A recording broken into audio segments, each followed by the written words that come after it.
Hello friends, मैं प्रवीण कुमार आप सबको स्वागत करता हूं अपने YouTube channel Praveen sir study point में।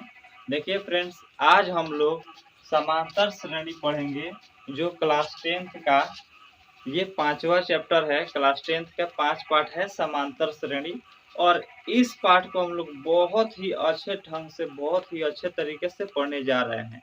ठीक है फ्रेंड्स, और प्रत्येक क्वेश्चन को हम लोग एकदम अच्छा से बारीकी से समझने का प्रयास करेंगे। तो चलिए हम लोग समझते हैं कि समांतर श्रेणी क्या होता है। ये समांतर श्रेणी क्या होता है? देखिए फ्रेंड्स, समांतर श्रेणी उसे कहते हैं, अर्थमेटिक प्रोग्रेशन उसे कहते हैं जिसमें प्रत्येक पदों के बीच जो अंतर होगा, वो जो डिस्टेंस होगा वो हमेशा समान होना चाहिए।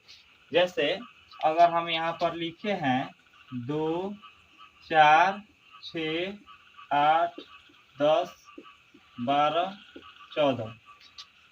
देखिए इसमें पहले यह देखेंगे कि यह समांतर श्रेणी है कि नहीं है।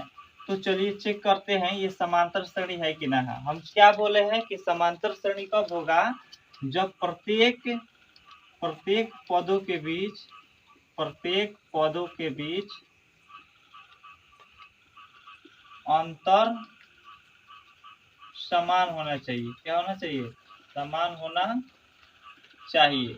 अगर प्रत्येक पदों के बीच अंतर समान होता है तो समझिए कि यह समांतर श्रेणी है, अर्थमेटिक प्रोग्रेशन है। अर्थात इसको हम लोग शॉर्टकट में केवल एपी भी कहेंगे। ठीक है फ्रेंड्स, शॉर्टकट में केवल एपी कह सकते हैं। तो प्रत्येक पदों के बीच अंतर समान होना चाहिए, तो यह एपी में होगा अथवा एपी में नहीं होगा। तो चलिए अगर इसके बीच अगर हम डिस्टेंस देखें तो कितने का डिस्टेंस है? 2 का डिस्टेंस है। इसके बीच अंतर कितने का है? 2 का है। इसके बीच भी अंतर 2 का है। इसके बीच भी अंतर 2 का है। इसके बीच भी अंतर 2, इसके बीच भी अंतर 2। तो देखिए प्रत्येक पदों के बीच में ये क्या हमें देखने को मिल रहा है कि प्रत्येक पदों के बीच अंतर जो है, डिस्टेंस जो है वो सेम है। जब डिस्टेंस सेम होता है तो हम ये कह सकते हैं कि यह एपी में है, यह एपी में है। ठीक है फ्रेंड्स, अगर अंतर सेम नहीं होता तो हम बोल देते कि एपी में नहीं है। जैसे हम दूसरा एक प्रश्न लेते हैं। इसमें जैसे हम लिखे हैं 2, 4, 8, 16, 32। बताना है कि यह एपी में है कि नहीं है।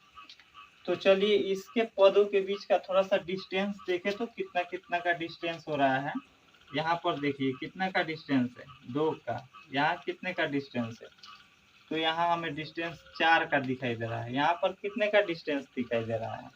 यहाँ पर हमें 8 का डिस्टेंस दिखाई दे रहा है। और यहाँ पर कितने का डिस्टेंस है?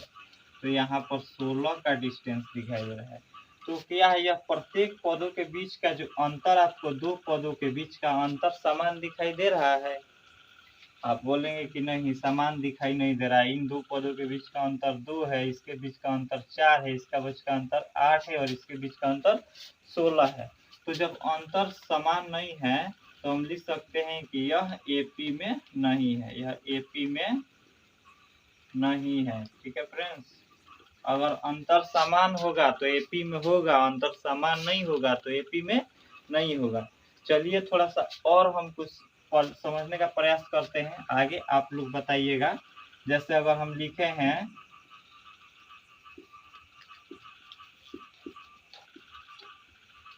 बताइए यह एपी में है कि नहीं है। तो चलिए थोड़ा सा अंतर देख लें। इसके अंतर कितना का है? 3 का। इसके बीच अंतर कितने का है? 3 का है। इसके बीच अंतर कितने का है? 6 का। फिर इसके बीच अंतर 3 का। फिर इसके बीच अंतर कितने का है? 6 का है। तो क्या दिखाई दे रहा है? यह अंतर यहाँ पर समान दिखाई दे रहा है। कहाँ समान अंतर है? यहाँ पर 3-3 का अंतर है और यहाँ 2 जगह 6-6 का अंतर हो गया। इसके बीच 6 का अंतर है और इसके बीच 6 का अंतर है। तो 6-6 का अंतर 2 जगह हो गया है, बाकी जगह 3-3 का अंतर है। तो यह एपी में नहीं है। ठीक है, यह एपी में नहीं है, एपी में नहीं है। आपको ये बात समझ में जरूर आ गया होगा कि कैसे चेक करते हैं कि कौन संख्या एपी में है, कौन संख्या एपी में नहीं है। ठीक है ना। अब थोड़ा सा आगे हम लोग बढ़ते हैं और इसमें कुछ समझने का प्रयास करते हैं। जैसे अब देखिए, अगर हम यहाँ पर लिखे हैं 2 4 6 8 10, आप देखते ही बता चुके होंगे या अपने देख के जान चुके होंगे कि यह एपी में है कि नहीं है। क्या है, यह पी में है कि ना है, तो यह एपी में है, यह एपी में है। ठीक है। अब इसके आगे हम लोग को कुछ और चीजें जानना है। जैसे अगर हम आपसे बोले कि यह कौन सा पद है, सबसे पहले यही तो आया है। सबसे पहले कौन सा पद है, सबसे पहला पद कौन सा है, तो हम बोलेंगे कि सबसे पहला पद 2 है। यानी देखिए, प्रथम पद जो है, प्रथम पद इसको ए से डोनेट किया जाता है। किससे दर्शाया जाता है, ए से। तो प्रथम पद हम लिख सकते हैं कि 2 है। ठीक है। अब देखिए, तो प्रथम पद को A1 कह सकते हैं, तो दूसरा पद को क्या कह सकते हैं, A2। तीसरा पद को कैसे लिख सकते हैं, A3। चौथा पद को A4 और पांचवा पद को A5। ऐसा हम कह सकते हैं ना। A1 कहिए या केवल A कहिए। A1 है तो केवल A भी लिख सकते हैं, A1 यहाँ लिखना कोई जरूरी ना है। ठीक है। 2 3 4 5 होता 6, तो हम उसको दर्शाएंगे, A1 को केवल A से ही लिख सकते हैं। ठीक है। अब देखिए, अब अगर हम आपसे कहें कि बताइए इसमें पहला पद तो 2 हो गया, पहला पद कितना दिखाई दे रहा है, 2 दिखाई दे रहा है ना। अंतिम पद कितना है, तो अंतिम पद आप बताइए कितना होगा। अंतिम पद कितना होगा, अंतिम पद 10 है। अंतिम पद कितना है, तो 10 है। ठीक है। तो इसको किससे सूचित किया जाता है, तो अंतिम पद को हम लोग एल बोल सकते हैं कि नहीं, एल यानी लास्ट, एल यानी लास्ट। तो लास्ट पद हमारा क्या हो जाएगा, तो 10 हो जाएगा। क्या हो जाएगा, 10। या अगर हम ऐसा कहें कि अगर प्रथम पद A1 था, दूसरा A2 था, तीसरा A3 था, चौथा A4 था, पांचवा A5 था, अगर यह ऐसे ही बढ़ते जा रहा है, तो यहाँ पर छठा, सातवां, आठवां, नौवां, ये कहाँ तक चलेगा, तो यह n पदों तक चलेगा। कितना पदों तक चलेगा, n पदों तक चलेगा। ठीक है। कितना तक चलेगा, n पदों तक चलेगा। तो हम यहाँ बोल सकते हैं ना कि अंतिम पद an हो सकता है। क्या होगा, अंतिम पद an भी तो हो सकता है अंतिम पद। तो हम यहाँ पर अंतिम पद को an से भी लिख सकते हैं, यानी an बराबर 10 हो सकता है। ठीक है फ्रेंड्स, an बराबर क्या होगा, तो 10 होगा। तो हम लोग जाने कि जो अंतिम पद है उसको 2 तरीके से लिख सकते हैं, या एल लिख दीजिए या an लिख दीजिए। ठीक है ना, दोनों लिख सकते हैं। अब अगर हम आपसे कहें कि थोड़ा बताइए कि इसमें कितना पद है, तो 1 2 3 4 5, टोटल कितने पद हुए, 5। तो हम ऐसे लिख सकते हैं ना कि पदों की जो संख्या है, इसमें पदों की संख्या, समांतर श्रेणी जो आपको दिखाई दे रहा है, इसमें पदों की संख्या कितनी है, तो हम पदों की संख्या को तो n से ही सूचित करेंगे। नंबर कितना टोटल नंबर है, तो लिख सकते हैं कि 5 है। टोटल कितने नंबर है, 5, 1 2 3 4 5। ठीक है। अब देखिए, अब हम लोग को क्या समझना है कि दोनों पदों के बीच का जो अंतर आपको डिस्टेंस दिखाई दे रहा था, ये जो अंतर दिखाई दे रहा है, ये कितने कितने का अंतर आपको दिखाई दे रहा है, कितने का अंतर है, तो 2 का अंतर दिखाई दे रहा है। यानी दोनों पदों के बीच का जो अंतर होता है ना, उसको हम लोग सार्व अंतर कहते हैं। क्या कहते हैं, 2 पदों के बीच का जो अंतर होता है उसको सार्व अंतर कहा जाता है। तो हम यहाँ पर लिख सकते हैं ऐसा कि सार्व अंतर, ठीक है, सार्व अंतर जो होगा उसको हम लोग डी से सूचित करते हैं। किससे सूचित करते हैं, डी से। ठीक है। तो डी बराबर क्या लिखेंगे, बताइए, डी बराबर क्या लिखेंगे, 2 ही तो लिखेंगे। डी का मान कितना हो रहा है, 2। देखिए, जब हमें डी निकालना होगा ना, तो हमें एक चीज का ध्यान रखना होगा कि ये दूसरा में से पहला को घटाइए या तीसरा में से दूसरा को घटाइए, मतलब इधर से ही घटेगा, ठीक है। इधर से इधर तरफ, इस तरफ घटेगा। दाएं से बाएं घटता है जब सर्वांतर निकालते हैं। और दाएं से बाएं दो क्रमागत जो होगा ना, ये पहला दूसरा, इसी दो के बीच का अंतर निकालना है। ऐसा ना कि पहला वाला में से चौथा वाला को घटा दीजिए या पहला वाला में से पांचवा को तीसरा को घटा दीजिए, नहीं, पहला में से दूसरा घटेगा, ठीक है। नहीं, दूसरा में से पहला घटेगा या तीसरा में से दूसरा घटेगा, ठीक है ना। मतलब दो क्रमागत का डिस्टेंस लेना है, ठीक है। तो हम यहाँ पर ऐसा लिख सकते हैं ना कि दूसरा में से पहला को घटा सकते हैं, A2 में से A1 को घटा दीजिए, तो दूसरा 4 है और पहला कितना है 2, तो 4 में से 2 गया 2, तो हमारा ये क्या हो गया, सार्वंतर हो गया। चाहे ऐसा भी कर सकते हैं कि 6 में से 4 घटा दीजिए तभी तो 2 ही आएगा, 8 में से 6 घटा दीजिए तब तो 2 ही आएगा।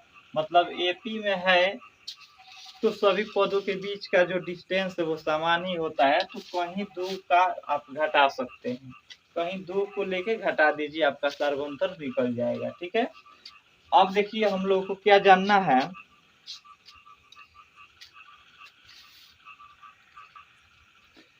देखिए अब हम यदि सवाल बनाना शुरू करेंगे ना, तो सवाल में क्या करें, यही तो सब निकालना है। जैसे आपको यही गायब कर देगा, प्रथम पद गायब कर देगा, बाकी सब पद देगा और आपसे प्रथम पद पूछ देगा, तो आप प्रथम पद क्या कर सकते हैं, निकाल सकते हैं, ठीक है। उसी तरह मान के चलिए कि अंतिम पद गायब कर देगा और आपसे पूछ देगा कि बताइए अंतिम पद क्या होगा, तो इसको भी हम लोग निकाल सकते हैं, ठीक है। उसी तरह अगर आपसे पूछेगा कि कितने पद है, बीच वाला सब पद मिटा देगा, ऐसे गायब कर दिए, ठीक है। और आपसे पूछ देगा कि बताइए कि इसमें कितने टोटल पद हैं, और हमें बीच का पद पता नहीं है कि बीच में कितना पद है।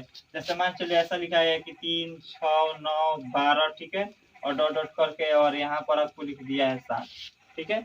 अब आप बताइए कि इसमें टोटल कितना पद है, तो ये सब हम निकालना सीखेंगे। उसके बाद इसका बीच का डिस्टेंस, तो ये सार्वंतर, तो ये तो बहुत ही आसान होता है, खाली इसमें से इसको घटा लीजिए, 2 का किसी का अंतर कर दीजिए तो हो जाएगा, ठीक है। तो यही सब हम लोग सीखेंगे अभी। 5.1 जो प्रश्नावली है इसमें हम लोग को यही सब सीखना है। जैसे आइए हम लोग देखते हैं प्रश्नावली 5.1 का जो प्रश्न है उसको बनाना शुरू करते हैं।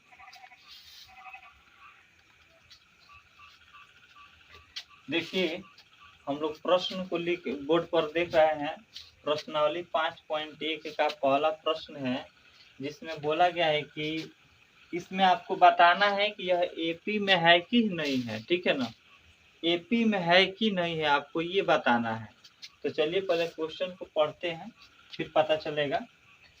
प्रत्येक किलोमीटर के बाद टैक्सी का किराया, जबकि प्रथम किलोमीटर के लिए किराया 15 रुपया है, ठीक है। और प्रत्येक अतिरिक्त किलोमीटर के लिए किराया 8 रुपया है, ठीक है। मतलब अगर एक आदमी है वो यहाँ से यहाँ तक अगर 1 किलोमीटर चलता है, 1 किलोमीटर चलता है, तो उसको 15 रुपया देना पड़ता है। कितना रुपया देना पड़ता है, 15 रुपया देना पड़ता है। और फिर अगर वह 1 किलोमीटर का डिस्टेंस अगर तय करता है तो उसको 8 रुपया और उसको देना पड़ रहा है, ठीक है ना। देखिए प्रथम किलोमीटर के लिए उसका किराया कितना है, 15 रुपया है। और उसके बाद जब वह 1 किलोमीटर बढ़ रहा है तो 8 रुपया उसको और अधिक देना पड़ रहा है। तो देखिए तो 8 रुपया अब बढ़ेगा, तो यहाँ से यहाँ तक का तो 15 रुपया होगा। अगर वह दूसरा किलोमीटर अगर तय करेगा, अगर दूसरा यहाँ से यहाँ तक अगर वह 2 किलोमीटर दूरी तय करता है तो उसको 8 रुपया और देना पड़ेगा, ठीक है ना। यानी पहला के लिए 15 रुपया था और 2 किलोमीटर अगर वो चलता है तो उसको 15 गो 8 गो कितना रुपया देना पड़ता है, 23 रुपया देना पड़ता है, ठीक है ना। अगर वह 3 किलोमीटर अगर चलता है तो उसको 8 रुपया और देना पड़ेगा, ठीक है ना।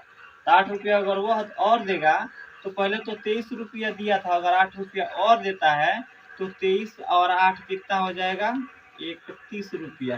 बात समझ में आ रहा है कि नहीं आ रहा है। देखिए प्रथम किलोमीटर के किराया उसका 15 रुपया हो गया। अब वो अगर 1 किलोमीटर बढ़ता है तो 8 रुपया बढ़ेगा, फिर 1 किलोमीटर बढ़ेगा तो 8 रुपया और बढ़ेगा, फिर 1 किलोमीटर बढ़ेगा तो 8 रुपया और उसका और बढ़ते चला जाएगा। तो पहला 15 रुपया हुआ, फिर अगर 8 रुपया बढ़ता है तो 23 रुपया होगा, फिर 8 रुपया अगर बढ़ता है तो 31 रुपया होगा, फिर 8 रुपया अगर बढ़ता है तो कितना हो जाएगा 39। इसी तरह अगर 8 रुपया और बढ़ेगा तो ये कितना हो जाएगा 47 हो जाएगा। मतलब आप देख रहे हैं कि यहाँ पर प्रत्येक बार 8-8 रुपया की वृद्धि हो रही है। कितनी की वृद्धि हो रही है? 8-8 रुपया की वृद्धि हो रही है। आपको दिखाई दे रहा है प्रत्येक बार 8-8 रुपया की वृद्धि हो रही है। अब आप बताइए यह एपी में है कि नहीं है? यह एपी में है कि नहीं है? तो आप बोलेंगे कि यह एपी में है, यह एपी में है। आपको चीजें समझ में आ गया? हम उम्मीद करते हैं आपको जरूर समझ में आया होगा कैसे एपी में है। अब दूसरा प्रश्न पढ़ते हैं। दूसरा में बोल रहा है कि किसी बेलन में उपस्थित हवा की मात्रा जबकि वायु निकालने के लिए पंप प्रत्येक बार बेलन की शेष हवा का 1/4 निकालता है। ठीक है ना? देखिए यहीं पर हमारा प्रश्न छिपा हुआ है। ठीक है ना? यहीं पर हमारा प्रश्न छिपा हुआ है। ठीक है, शेष हवा का 1/4 भाग क्या करता है? बाहर कर देता है। देखिए जैसे कहा जाए कि एक पंप है, जैसे कोई भी चीज है जिसमें 64 केजी मान के चलिए कि हवा भरा है। कितना केजी हवा भरा है? 64 केजी। तो पहली बार जितना हवा होगा उसका 1/4 बाहर करेगा, फिर दूसरी बार जो शेष बचा उसका 1/4 बाहर करेगा, फिर तीसरी बार वैसे ही होगा, फिर जितना शेष बचेगा उसका 1/4 बाहर करेगा।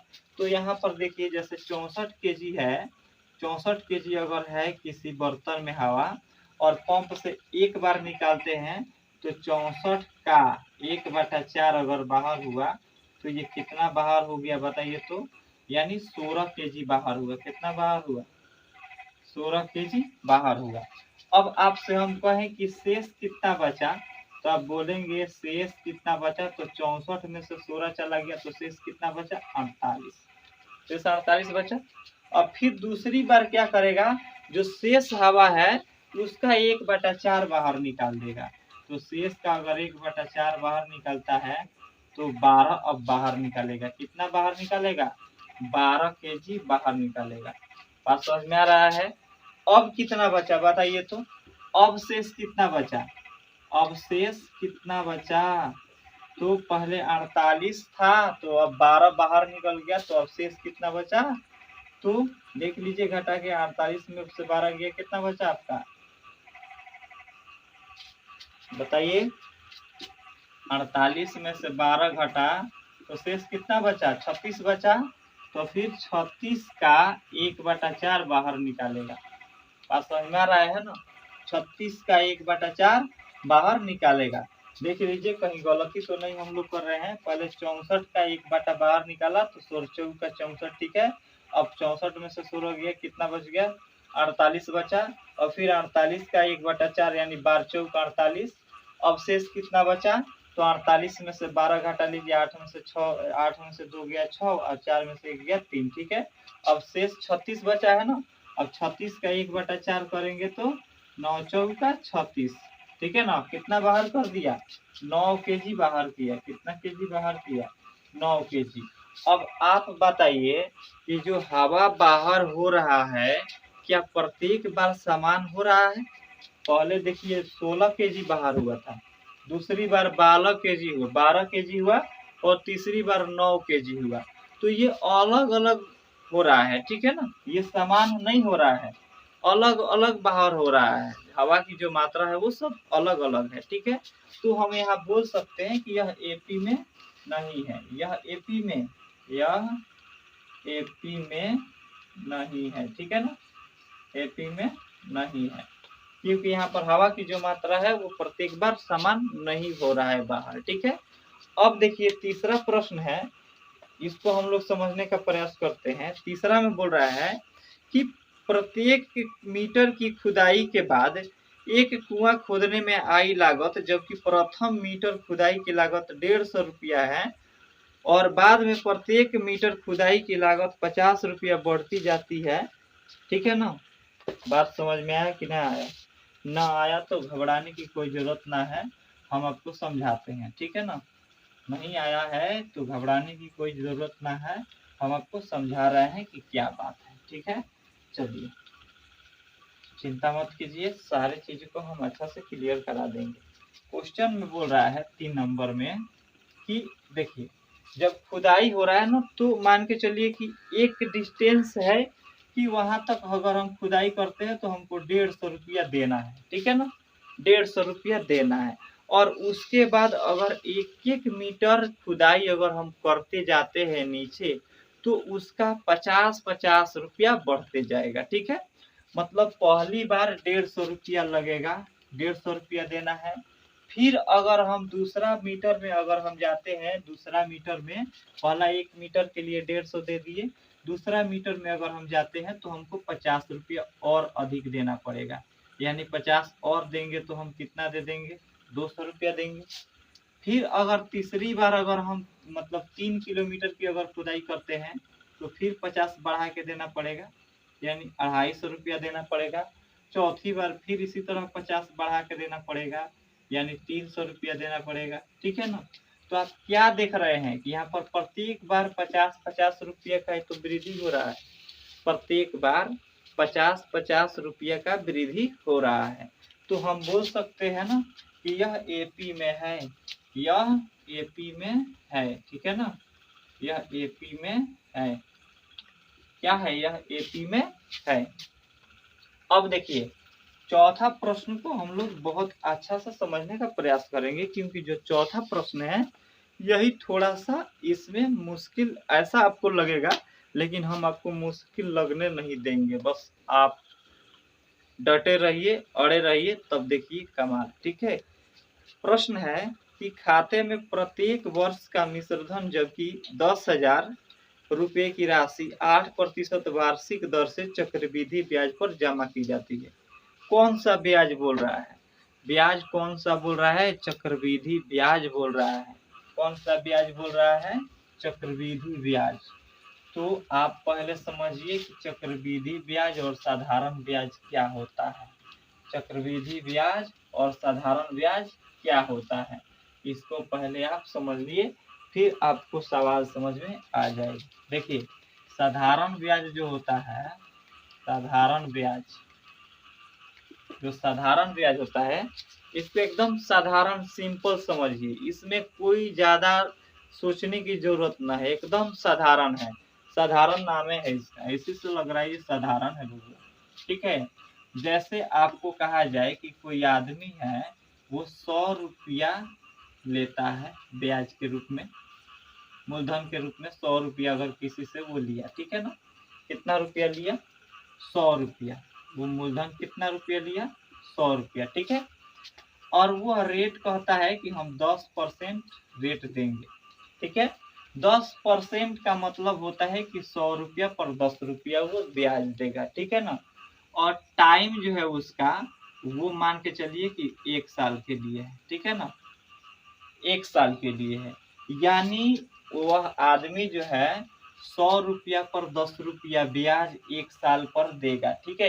1 साल पर, टाइम कितने का है, 1 साल का है, ठीक है ना। ये वार्षिक है, ठीक है, ये कैसा है, वार्षिक है। जो रेट है, रेट का जो दर है ये वार्षिक है, ठीक है। वार्षिक का मतलब हुआ कि साल भर पर देना है उसको 10 रुपया, 100 रुपया पर 10 रुपया साल भर पर, 1 साल पर देना है। अब देखिए, तो अगर वो मिश्रधन, मिश्रधन वो बोला जाता है ना कि जहाँ मूलधन और जो उसका ब्याज था उसको मिला देंगे तो क्या हो जाता है, मिश्रधन हो जाता है। मूलधन और ब्याज मिला देते हैं तो क्या हो जाता है, मिश्रधन हो जाता है। अब वह आदमी 100 रुपया तो लिया था, ठीक है।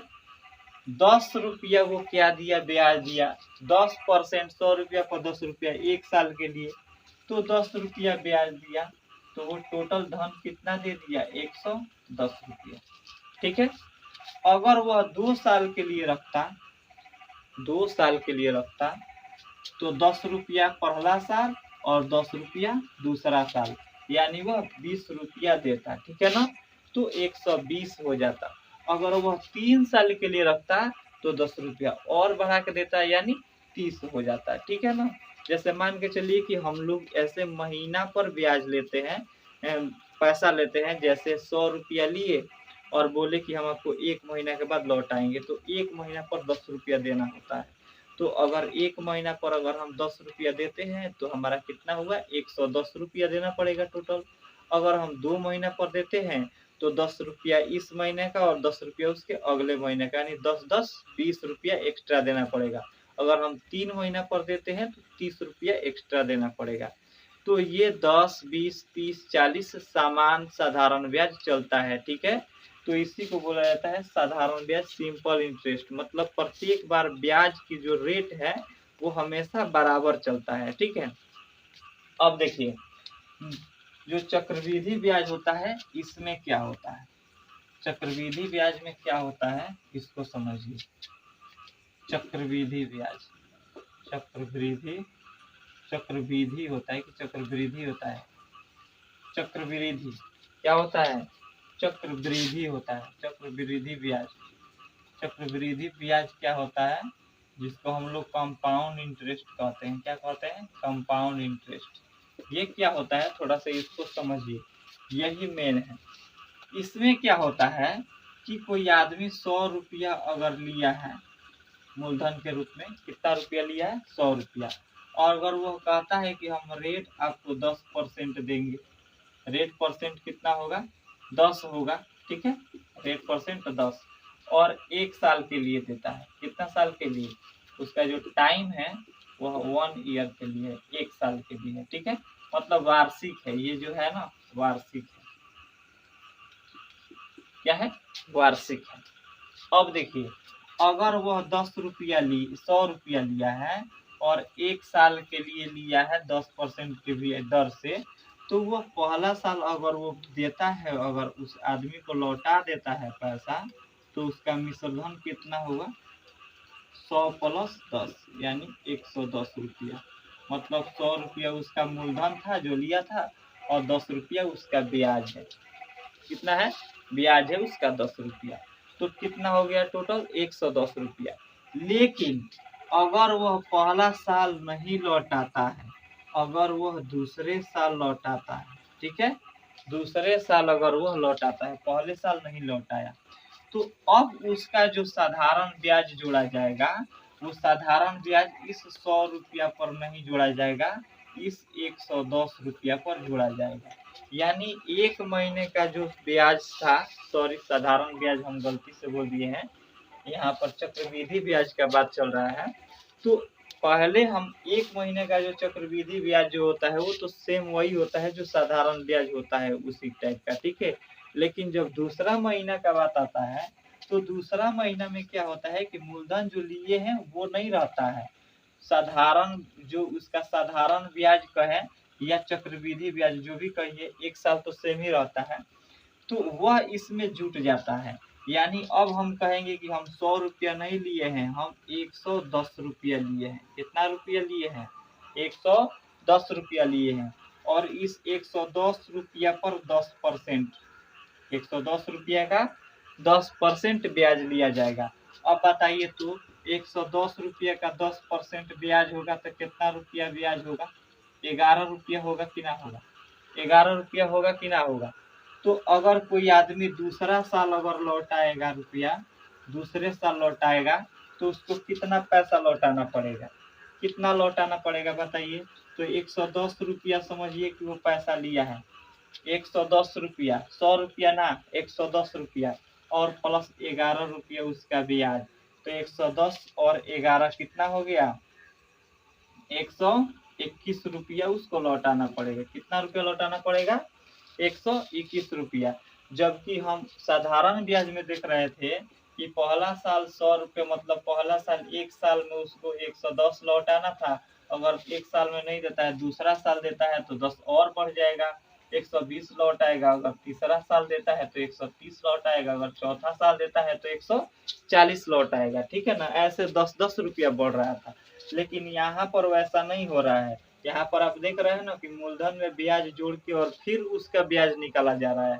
फिर अगर वह दूसरे साल भी नहीं देता है तो फिर उसका जो पहला वाला मूलधन माने हैं उसमें इस ब्याज को जोड़कर और फिर तीसरा साल निकाला जाता है। ठीक है, तो यहाँ पर जो चक्रवृद्धि ब्याज जो आता है ये हर साल बराबर नहीं रहता है, जबकि आप साधारण ब्याज देख रहे हैं कि प्रत्येक साल 10-10 रुपया, प्रत्येक साल 10-10 रुपया ही बढ़ रहा है। ठीक है ना, तो अब कुछ भी कहे प्रश्न में, कुछ भी कहे, साधारण ब्याज या चक्रवृद्धि ब्याज, आपको समझ में आ गया है कि साधारण ब्याज समान बढ़ता है, चक्रवृद्धि ब्याज समान नहीं बढ़ता है। अब प्रश्न में यहाँ पर 100 के जगह 200, 400 कितना भी कुछ भी रख दे, रेट भी कुछ भी रख दे, समय भी कुछ भी रख दे, लेकिन नियम यही होगा। ठीक है, और इसके अनुसार अगर देखा जाए तो हम लोग का जो प्रश्न था 4, उसमें चक्रवृद्धि ब्याज का बात कर रहा था, और चक्रवृद्धि ब्याज जब वो हो जाएगा तो वह एपी में नहीं हो सकता है, एपी में नहीं होगा, एपी में नहीं होगा। ये बात क्लियर हुआ कि ना हुआ? एपी में नहीं होगा तो नहीं होगा। ठीक है फ्रेंड्स, अब हम लोग क्या करेंगे कि दूसरा जो प्रश्न है, दूसरा प्रश्न का जो क्वेश्चन है हम लोग इसको बनाना शुरू करेंगे। ठीक है, तो चलिए देखते हैं। अब देखिए फ्रेंड्स, हम लोग प्रश्न 2 को पढ़ रहे हैं। बोल रहा है कि इसमें दी हुई एपी के प्रथम 4 पद लिखिए, जबकि प्रथम पद ए और सार्वंतर डी दिया गया है। ठीक है ना, मतलब इसमें आपको ये प्रथम पद दिया गया है और सार्वंतर दिया गया, मतलब 2 पदों के बीच का जो अंतर जो कितना कितना बढ़ रहा था वो दिया हुआ है। जैसे अगर हम आपसे यहाँ पर बोले कि यह एपी है 2, 4, 6, 8, 10, ठीक है, यह एपी है। ठीक है ना, तो इसमें अगर हम बोले कि ये कितना कितना बढ़ रहा है तो 2-2 बढ़ रहा है। ये आपको समझ में आ रहा है कि कितना कितना बढ़ रहा है, तो 2-2 बढ़ रहा है। अब हम क्या करते हैं कि सबको मिटा देते हैं। ठीक है, सबको मिटा दिए और उसके बाद हम यहाँ पर लिख देते हैं कि पहला पद 2 है और ये पता है कि 2-2 बढ़ रहा है, प्रत्येक बार कितना कितना बढ़ रहा है, 2-2 बढ़ रहा है। तो एक चीज आप जान रहे हैं कि पहला पद तो 2 दिया है हम, ठीक है ना, और 2-2 उसके बाद इसमें पदों में जो अंतर है वो 2-2 का अंतर है, यानी 2-2 को बढ़ रहा है। तो दूसरा पद अगर 2 को बढ़ेगा 2 के बाद तो ये क्या हो जाएगा, 4 हो जाएगा। अब फिर 4 में 2 अगर और बढ़ेगा तो कितना हो जाएगा, 6 हो जाएगा। फिर अगर 6 में 2 और बढ़ेगा तो 8, फिर 8 में 2 और बढ़ेगा तो 10। ऐसा ही तो होगा, ऐसा ही तो होगा। 2-2 बढ़ रहा है तो प्रत्येक में हम 2-2 क्या करेंगे, जोड़ते जाएंगे। यानी हमारा जो यह पद है यह प्रथम पद था, ये दूसरा पद है, यह तीसरा, यह चौथा, यह पांचवा पद है। ठीक है ना, तो अगर हमें पहला पद पता है यानी a1 बराबर 2 पता है, a1 बराबर 2 पता है और दूसरा पद निकालना था, तो हम क्या किए कि पहला पद में ये जो अंतर डी जो था उसको हम जोड़ दिए, अंतर डी क्या कर दिए, जोड़ दिए। जैसे अगर हमें दूसरा पद निकालना है तो पहला पद में कितना जोड़े थे, कितना जोड़े थे, तो 2 जोड़े थे। पहला पद में जोड़ 2 जोड़ दिए तो दूसरा निकल गया, फिर दूसरा में 2 जोड़ दिए तो तीसरा निकल गया, तीसरा में 2 जोड़ दिए तो चौथा निकल गया। तो पहला पद में हम अगर डी जोड़ देते हैं यानी डी यानी यह 2 जो दिया है तो हमारा दूसरा पद निकल जाएगा, यानी पहला पद 2 है और इसमें डी 2 जोड़ दिए तो हमारा दूसरा पद क्या निकल गया, 4 निकल गया। उसी तरह अगर हमको तीसरा पद निकालना है, तीसरा पद निकालना है तो देखिए दूसरा में फिर डी जोड़ देंगे तो क्या हो जाएगा, तीसरा हो जाएगा। यानी दूसरा पद में फिर कितना जोड़ दीजिए, डी, जो जो बढ़ रहा है जितना जितना उसको जोड़ दीजिए, तो फिर तो 2 ही बढ़ रहा है ना, कितना बढ़ रहा है, 2। तो फिर हम इसमें 2 जोड़ दिए तो तीसरा था हमारा कितना, दूसरा जो पद था हमारा 4 था, कितना था, 4, और फिर उसमें 2 बढ़ गया तो कितना हो गया, 6 हो गया। उसी तरह अगर हमको चौथा निकालना है तो तीसरा पद में फिर डी जोड़ दीजिए, यानी तीसरा पद 6 है और फिर उसमें 2 जोड़ दीजिए तो कितना हो जाएगा, 8 हो जाएगा। ऐसा ही तो होगा, ऐसा ही ना होगा। तो आइए यहाँ पर हम लोग समझते हैं कि प्रथम पद दिया है और डी दिया है, तो अगर हमें दूसरा पद निकालना है तो पहला पद में डी जोड़ देना है। ठीक है ना, पहला पद में डी जोड़ देना है, यानी उसका अंतर जोड़ देना है, तो दूसरा हमारा क्या हो जाएगा, निकल जाएगा। तो पहला पद कितना है 10 और उसमें जोड़ दीजिए 10, तो कितना हो गया हमारा दूसरा पद 20 पता चल गया। अब अगर हमें तीसरा पद निकालना है, तीसरा पद निकालना है तो दूसरा पद में डी जोड़ दीजिए, तो दूसरा पद हमारा कितना क्या है 20 आया है, और फिर उसमें डी यानी 10 जोड़ दीजिए, तो ये कितना हो जाएगा 30 हो जाएगा। उसी तरह अगर चौथा निकालना है तो तीसरा पद में फिर डी जोड़ दीजिए, तो तीसरा पद हमारा 30 है और डी जोड़ दीजिए, तो ये हमारा कितना हो जाएगा 40 हो जाएगा। कितना हो जाएगा 40 हो जाएगा। तो ऐसे ही हमारा प्रथम चार जो पद है, प्रथम चार पद जो है वो हमारा निकल गया है। कौन कौन है, तो 10 20 30 40, 10 20 30, 10 20 30 40। अब आते हैं हम लोग अगले प्रश्न पर। अगला प्रश्न में हम लोग को दिया गया है, क्या दिया गया है अगले प्रश्न में, थोड़ा सा उसको देखते हैं। अगले प्रश्न में दिया गया है कि ए बराबर -2 दिया है। कितना दिया है, ए बराबर -2 और डी बराबर हमारा 0 दिया है। कितना दिया है 0। अब इसको बनाइए, कैसे बनेगा।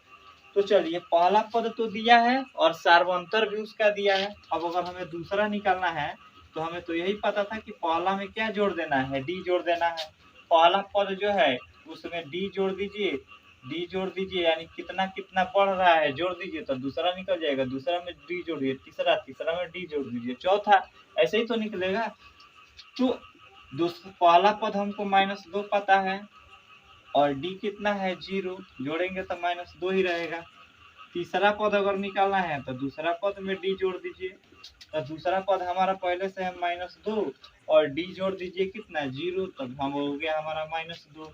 अगर चौथा पद निकालना है तो फिर a3 प्लस डी तीसरा पद में, यानी तीसरा पद -2 और 0 जोड़ दीजिए, फिर हमारा क्या आ जाएगा -2 ही आ जाएगा। कितना आ जाएगा -2 ही आएगा। ठीक है, तो ये ऐसे हमारा ये प्रथम चार पद निकल गया।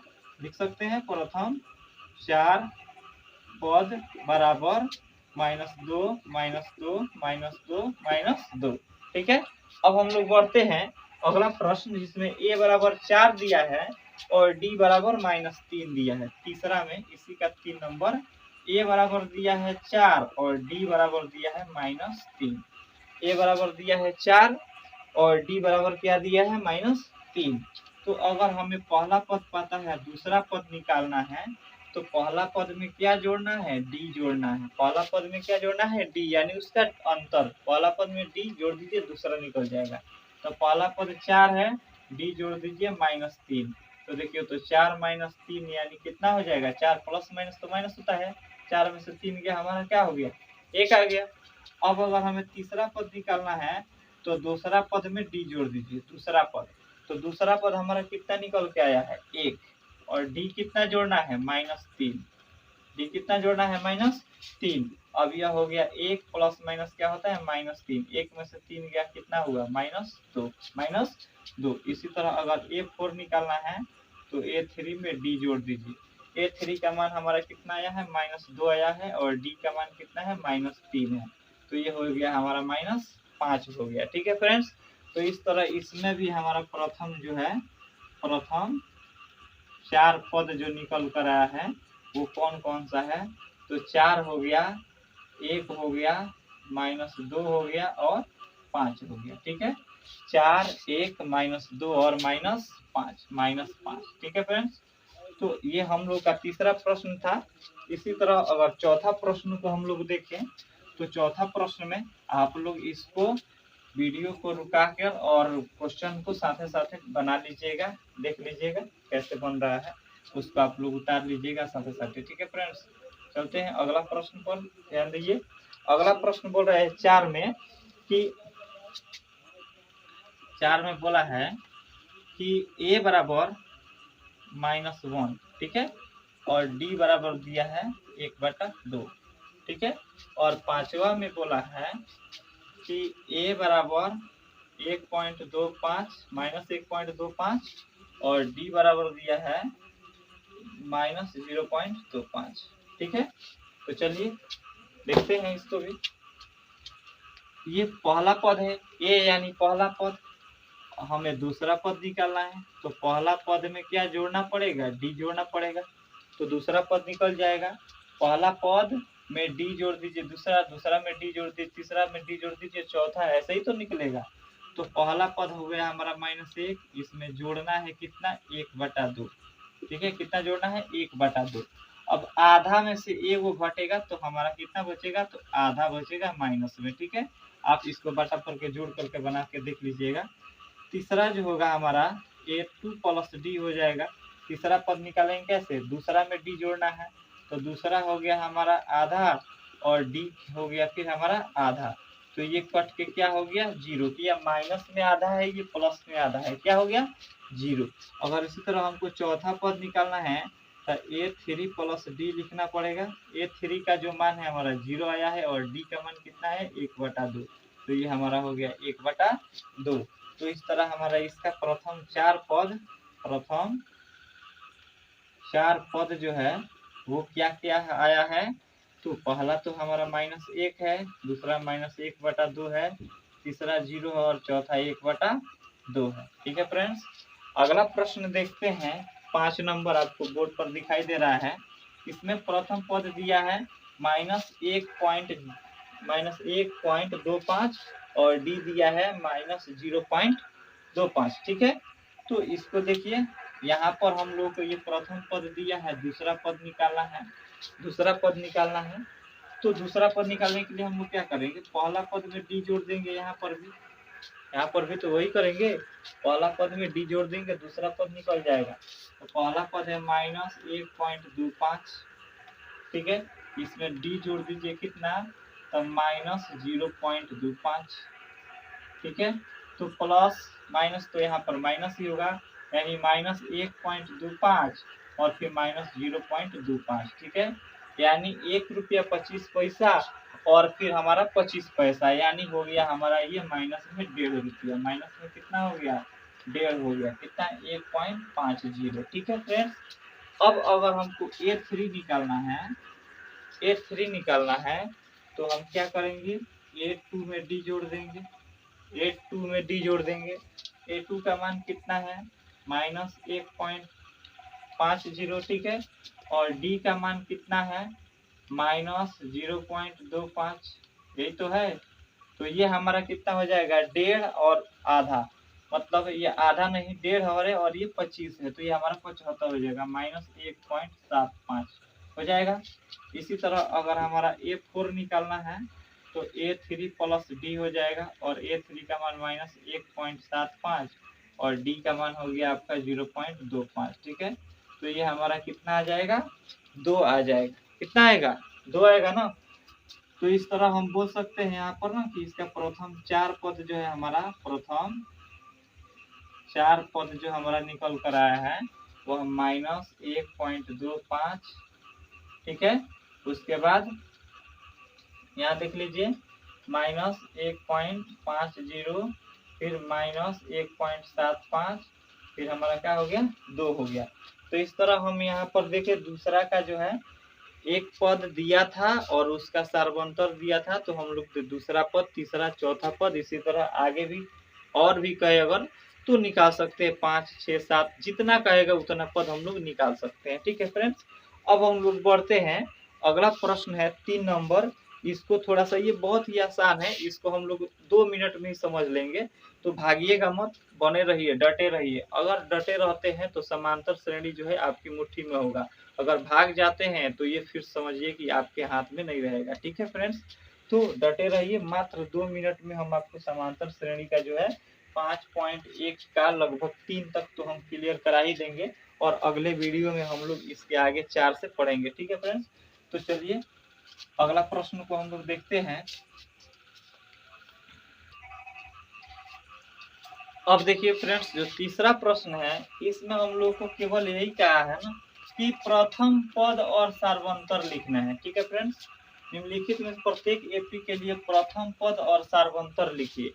तो ये हम आपको पहले ही बता चुके हैं, ये बहुत ही आसान है। प्रथम पद और सार्वंतर, जैसे हम आपको अभी बताए थे कि ये कोई समांतर श्रेणी है। ठीक है ना, ये कोई समांतर श्रेणी है, तो इसमें यही तो होता है प्रथम पद, यही तो होता है। और ये क्या होता है, हमारा अंतिम पद होता है। ये पहला पद है, शुरू शुरू में ये ना आ रहा है कि दूसरा है, आइए अंत में आ रहा है ना, तो ये अंतिम पद हो गया। आइए पद की संख्या 1 2 3 4 5 गो, टोटल पद कितना हो गया 5 गो। अगर अंतर कहे तो ये दो दो का अंतर है, कितना का अंतर है 2। इधर से इधर घटाते हैं, इधर से इधर, ठीक है ना, इधर से इधर, इधर से इधर, ठीक है ना, यानी दाएं से बाएं घटाते हैं इस तरफ, ठीक है ना, दाएं से बाएं घटाते हैं तो सर्वांतर निकलता है। तो प्रथम पद, अब बताइए इसमें प्रथम पद कौन होगा, तो यही तो होगा प्रथम पद। प्रथम पद कितना हुआ, तो 3 ही तो हुआ, 3 यही तो है प्रथम पद, पहला पद यही तो है। और अगर हम बोले कि सार्वंतर बताइए, सार्वंतर बताइए, तो सार्वंतर कैसे, इसमें से इसको घटाएंगे ना, यानी 1 में से 3 घटा लीजिए तो कितना हो जाएगा, -2 हो जाएगा, -2। ठीक इसी तरह यहाँ प्रथम पद अगर कहे क्या होगा, क्या होगा प्रथम पद, तो -5। और प्रथम पद यानी ए, और डी पूछे यानी सार्वंतर, तो सार्वंतर हमारा क्या हो जाएगा, सार्वंतर कितना हो जाएगा, तो -1 में से घटाइए, -1 में से घटाइए कितना, -5, घटाइए तो घटाव का चिन्ह देंगे, फिर -5 घटाना है, तो ये होगा -1 और माइनस माइनस +5, तो 1 में से 5 जाएगा, कितना हो जाएगा, 5 में से 1 जाएगा हमारा 4 हो जाएगा, कितना हो जाएगा फ्रेंड्स, 4 हो जाएगा। अब देखिए ठीक इसी तरह हमारा ये वाला देख लीजिए, इसमें हमारा क्या होगा, प्रथम पद, प्रथम पद क्या होगा, तो यही तो होगा 1/3, प्रथम पद 1/3, और सार्वंतर क्या होगा, सार्वंतर क्या होगा, तो 5/3 में से घटा दीजिए 1/3, इसमें से इसको घटाएंगे ना जी, इसी में से तो ये घटेगा, इसमें से ये घटेगा ना, 5/3 में से 1/3 घटेगा तो हमारा 5 में से 1 गया, 4/3 हमारा हो जाएगा, ठीक है फ्रेंड्स। अब यहाँ अगर कहें प्रथम पद क्या होगा, प्रथम पद, तो ये हमारा हो गया प्रथम पद 0.6, और सार्वंतर कहे, सार्वंतर कहे तो 1.7 में से घटा दीजिए 0.6, तो ये हमारा 1.1 बच गया, कितना बच गया, 1.1 बच गया, ठीक है फ्रेंड्स। तो अब हम लोग अगले वीडियो में मिलेंगे, और इसके आगे 4 नंबर से हम लोग यहाँ से, आपको ये दिखाई दे रहा होगा, 4 नंबर से हम लोग प्रश्न को बनाना शुरू करेंगे। अगर हमारा वीडियो आपको अच्छा लगता है तो अपने दोस्तों के पास शेयर कीजिए, ठीक है ना, और वीडियो को लाइक कीजिए, ठीक है, और चैनल को जरूर सब्सक्राइब कर लीजिए। अगर आप सब्सक्राइब कर लेंगे ना, तो हम जितना भी वीडियो डालेंगे उसका नोटिफिकेशन सबसे पहले आपके पास पहुंचेगा। और आपको अगर वीडियो अच्छा लगता है तो लाइक जरूर कीजिए, ठीक है ना, अगर नहीं अच्छा लगता है तो लाइक करने की कोई जरूरत ना है, लेकिन अगर अच्छा लगता है तो लाइक कीजिए। अभी हम बताते हैं आपको कितना टाइम हो रहा है, हम लोग बहुत मेहनत से आपको वीडियो बनाते हैं। देखिए अभी टाइम हो रहा है 12:09, ठीक है फ्रेंड्स, तो 12:09 हमें, हम आपको वीडियो बना रहे हैं और बहुत ही मेहनत कर रहे हैं आपके लिए। तो आप भी हमारे लिए थोड़ा सा कीजिए कि आप चैनल को सब्सक्राइब कर लीजिए और अपने दोस्तों के पास शेयर कीजिए, वीडियो को लाइक कीजिए, ठीक है फ्रेंड्स। तो चलते हैं नेक्स्ट वीडियो में, और हम मिलते हैं अगले वीडियो में, और इसके आगे वाले प्रश्न को पढ़ेंगे। Thank you.